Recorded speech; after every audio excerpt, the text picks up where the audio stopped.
Deus favorece as belas. Segunda parte. Comentário de Mari Persona. Essa é a cabeça de Jacó e essa é a cabeça de todo ser humano. Todas as pessoas acham que se conseguir um relacionamento com alguém que seja aquela pessoa especial, aí sim vai ser feliz.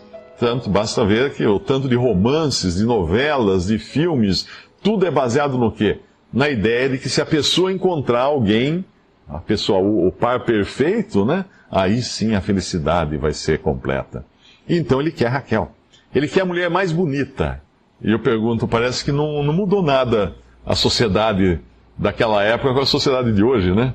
Porque hoje também a beleza feminina é exaltada em todo lugar. As mulheres mais bonitas, elas conseguem às vezes até os melhores empregos. Elas são mais admiradas, elas ganham mais, elas sempre têm maiores oportunidades, porque elas são as mais bonitas. E fica evidente isso quando você vai numa empresa, você vê realmente isso acontecer até nas empresas, né? As chances são dadas também em função de aparência, não só de mérito, mas também em função de aparência. Temos concursos de beleza, temos uma série de coisas que são voltados para a mulher bonita. Por isso Jacó precisa, ele não pode viver sem Raquel. E ele vai então conseguir. Trabalhando 7 anos com afinco, até que ele faz uma negociação com Labão. Ele diz no versículo 18, e Jacó amava Raquel e disse, 7 anos te servirei por Raquel, tua filha menor. E Labão responde o que para ele? Ah, tudo bem, então tá certo, fechamos. Negócio fechado. Não. Labão era mais esperto que Jacó. Então disse Labão, melhor é que eu te dê do que a dê a outro varão, fica comigo. A resposta é vaga. Ele realmente vai dar Raquel, mas não do jeito que Jacó está esperando. E assim serviu Jacó, no versículo 20, 7 anos por Raquel, e foram seus olhos como poucos dias, pelo muito que a amava. E disse Jacó, e quando a pessoa ama muito, ela fica cega, né? E é o que está acontecendo aqui com Jacó. Ele está tão apaixonado por Raquel que ele ficou bobo. Ele vai trabalhar 7 anos de graça para ficar com Raquel. E não só isso, ele não vai enxergar o que está acontecendo. Ele vai ficar completamente cego, literalmente cego na noite de núpcias, que é o que vai acontecer. Versículo 21, e disse Jacó a Labão, dá-me minha mulher, porque meus dias são cumpridos, para que eu entre a ela. Esse entre a ela, algumas traduções falam para que eu me case com ela, mas no sentido no hebraico é literal. Ele está falando da relação sexual aqui. Ele está literalmente falando da relação sexual. Então ele quer dormir com Raquel. É isso que ele está dizendo pro Labão. E obviamente vai ter o casamento, né? Que segundo os costumes da época, no versículo 22, então ajuntou Labão a todos os varões daquele lugar e fez um banquete. Isso deve ser até algo como uma despedida de solteiro, alguma coisa assim, porque ele ajunta os varões do lugar.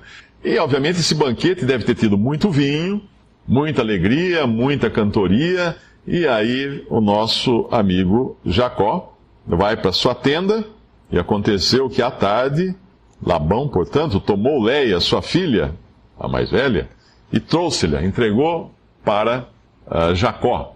Bom, a gente precisa sempre lembrar o seguinte, Jacó aqui já devia estar bem alto, porque teve um banquete. Os banquetes eram regados a vinho, nós sabemos disso em todas as épocas, né? Jacó devia estar embriagado, não tinha luz elétrica, lembrem-se disso, nós estamos falando aqui de um tempo que não existia luz elétrica, eles estão numa tenda escura, provavelmente a mulher, na noite de núpcias, vinha toda paramentada, né, com véus e cobertas e tudo mais, e acaba então Jacó dormindo com Leia. Existe uma lenda judaica que depois Jacó teria cobrado, né, para Leia, falou assim, mas o que é isso? À noite eu chamei você de Raquel, eu perguntei quem você era e você falou que era Raquel, e segundo essa lenda, Leia teria respondido para ele assim, mas Isaac também perguntou quem você era e você disse que era Esaú, ou seja, a mesma coisa que você fez com o seu pai, eu fiz com você, ou meu pai fez com você. Os dois enganaram e os dois foram enganados, nos dois casos foram enganados. Então ele acorda e pronto. Agora ele está casado com Leia. A surpresa que ele teve, 7 anos ele trabalhou para aquilo. Ele está decepcionado. Ele está tão decepcionado que a palavra aqui, eu estava vendo uns estudos sobre essa passagem, esse versículo, por que me fizesse isso? Essa frase seria no hebraico, pelo que alguém comentou, a mesma frase que Deus fala para Eva, lá em Gênesis capítulo 3. Eva, por que você fez isso? Ou seja, é uma expressão de decepção. É uma expressão de decepção. Antes até de Leia decepcionar Jacó, Eva já havia decepcionado a Deus. Nós podemos imaginar, quando Deus criou o homem, obviamente Deus sabe todas as coisas, mas que afronta, que triste para Deus foi. Ele ter dado tudo para o ser humano, não ter deixado faltar nada para o ser humano, e o ser humano ainda assim não estar contente com Deus e desobedecer a única ordem que Deus tinha dado. Havia uma árvore do conhecimento do bem e do mal no jardim do Éden. Deus falou assim: vocês podem comer de tudo, de todos os frutos, de todas as árvores, mas não comam desta árvore, do fruto desta árvore. Aí a serpente vem, engana Eva, e Eva vai e toma do fruto daquela árvore, justo daquela que Deus falou para não comer, come e dá para o seu marido Adão, e ele come também, e esse foi o pecado original, a queda do homem. Aconteceu ali no Jardim do Éden. E Deus responde a isso com uma decepção. Eva, o que você fez? A serpente me deu fruto, me enganou e eu comi. Adão, o que você fez? A mulher que o Senhor me deu, que me deu para comer. Aí começou o jogo de empurra. E assim foi até hoje, assim é até hoje. Então nós temos agora aqui Jacó acordando da sua ressaca e olhando para a cara de Leia. E falando: o que você fez comigo? O que você fez comigo? Você não é aquela. E ele vai reclamar então para Labão. No versículo 25, aconteceu pela manhã, ver que era Leia, pelo que disse a Labão: por que me fizesse isso? Não te tenho servido por Raquel? Por que, pois, me enganaste? E disse Labão: não se faz assim no nosso lugar, que a menor se dê antes da primogênita. Cumpre a semana desta, então te daremos também a outra, pelo serviço que ainda outros 7 anos servires comigo. E Jacó fez assim, cumpriu a semana, devia ser o costume do casamento, havia uma semana depois do casamento, que ele ficava seria as núpcias, né, com a Leia, e aí ele recebe então Raquel, mas com uma nota promissória de trabalhar mais 7 anos para merecê-la. E assim ele trabalhou 14 anos, na verdade, para receber Raquel. Foi o dobro do preço que ele tinha combinado de início. E passando por essa decepção com a Leia. Nós sempre queremos o melhor. Nós sempre queremos aquele carro. Quando eu tiver aquele carro, aí sim eu vou ser feliz. Quando eu fizer faculdade e pegar o meu diploma, ou antes um pouco, né? Quem não se lembra disso? Quando eu pegar minha carteira de motorista, aí minha vida vai mudar. Aí eu vou ser feliz. Aí depois você tem que levar os filhos na escola, você empurra, né? Para a esposa ou para o esposo. Vai você, eu não aguento dirigir mais. Mas quando eu tirar o meu diploma, aí eu vou ser feliz. Aí você tira o diploma, cai no mercado, não acha um emprego. Aí você começa a sonhar, mas quando eu arrumar um emprego, aí eu vou ser feliz. Aí você arruma um emprego, aí um mês depois você não aguenta mais seu chefe, seus colegas. Quando eu fizer uma pós-graduação e arrumar um emprego melhor, aí você faz a pós-graduação. E vai ser sempre assim. Quando eu me casar com aquela mulher lindíssima, aí você se casa com a lindíssima também. E vai ser assim. Vai ser assim. Não se engane. Independente se é carro, se é casa, se é faculdade, se é emprego, você vai sempre dormir com a Raquel e acordar com a Leia. Não vai ter jeito. O dia seguinte vai ser sempre uma decepção.